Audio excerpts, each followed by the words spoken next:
What yells I have no life? Being obsessed with your job and working late on weekdays and on weekends.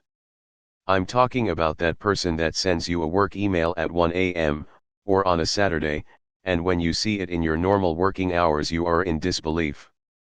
Usually they are also the ones looking down and getting pissed with the ones who have normal working hours and don't love working overtime nor want to be reached out for work reasons on weekends. No lady, nothing is so urgent that you need me to reply back on a Saturday. I actually have life outside of work and enjoy my free time, unlike you. My boss is like this.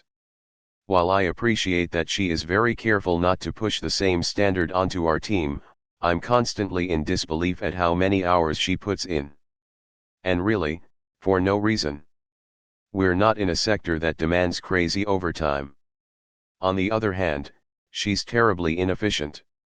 She spends a lot of time talking about non-work related topics and she doesn't seem to have the best time management skills. I feel kind of bad for her family, honestly. I can't imagine they don't feel impact from it.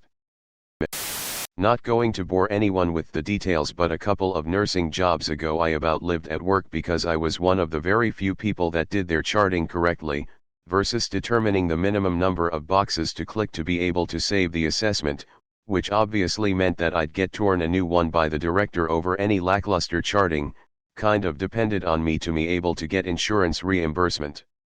I wasn't at work all of the time because I had no life, I had no life because I worked all of the time.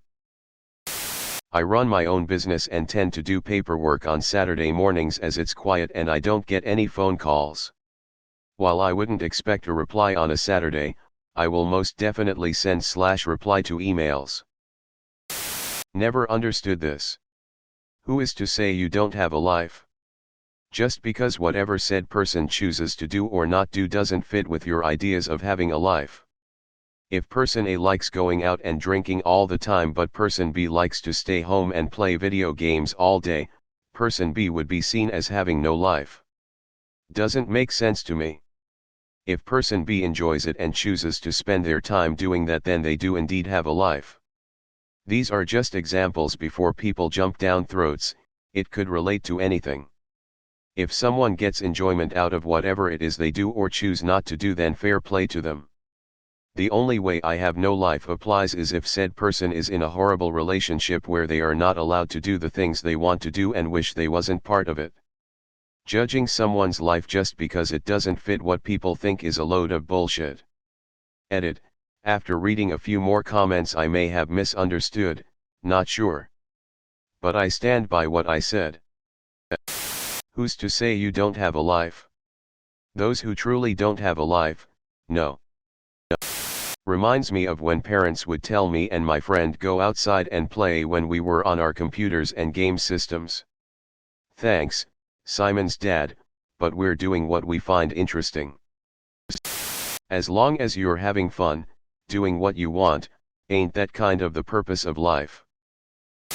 This is a good analogy though.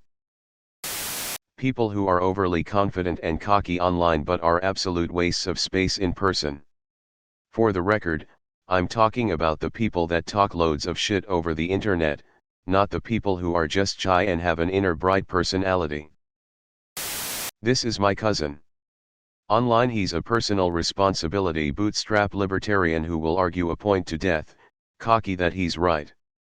In reality he's a 40-something that has never been able to hold down a job, has been in and out of rehab, and lives off of his elderly parents.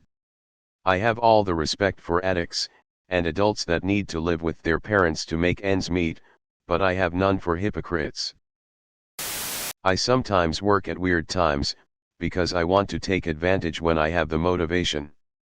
It's when I get someone replying within a few minutes to an email I send not at 11 p.m. on a Friday not expecting a reply until Monday that I'm, somewhat hypocritically, shocked. Why the hell are you working at this time? Probably the same reason I am, but honestly unless it's your normal working pattern don't work at these silly times. There's this one asshole guy on the Rolex sub who with all sincerity calls people peasants and commoners and cusses everyone out. He got doxxed and is from a severely unethical wealthy family. He was posting Rolex photos in the hospital after his wife was giving birth. We had an employee that was so bad with this that work shut down his computer account outside work hours, but as he was in IT he made a secret one to keep working. HR had to get involved. He was only in his 30s but his doctor was concerned for his heart health. But he would just keep working, always had to do the work himself, didn't trust anybody else to do it right, because nobody else would literally kill themselves to do all the extra work. On his wedding day the CEO had a big presentation and he came in at 3:00 am to set up the meeting room. Pretty sure at that point they started giving him written warnings and he was told he absolutely was not to contact anybody from work on his honeymoon. Guy was a people pleaser to harmful levels. And didn't help that I'm pretty sure his wife was coercive controlling him, certainly his finances as he was low six figures but scared to spend $20 on lunch without her permission. Haven't heard what he's up to these days, but I hope he got some freaking therapy. Guy was surface level nice, but always struck me as someone who was gonna snap one day and take a bunch of people with him, and he also hated cats, which is also on my red flag list. The CEO of a smallish startup, 80 FTE, emailed me at 11 p.m. on a Sunday evening. When I came in Monday morning, he raged at me like a bull asking why I had not replied to his email yet. I was literally an intern too, LOL. I have a coworker that does this. Stays late all the time, works weekends, etc. Turns out he owes about $600/month in child support and has to work that overtime to survive. He's been doing it for so long he no longer has any hobbies. When he gets bored at home, he comes to work. Guess it's just a mindset thing. At work I'm well known for being very hard-working and good at my job, but being all but unreachable whenever I'm off the clock. There are some people who I swear would live at that place if they could. This is why I always use scheduled send. Gotta have people believe I just work early instead of not having a life LMAO. This sounds like me and my team. Turns out everyone likes to enjoy their lives during the working day, so rather than spend time banging out emails during a nice day we just work at our convenience. My email signature includes "I've sent this email at a time that is convenient for me. Please only respond during your workday or when it's convenient for you."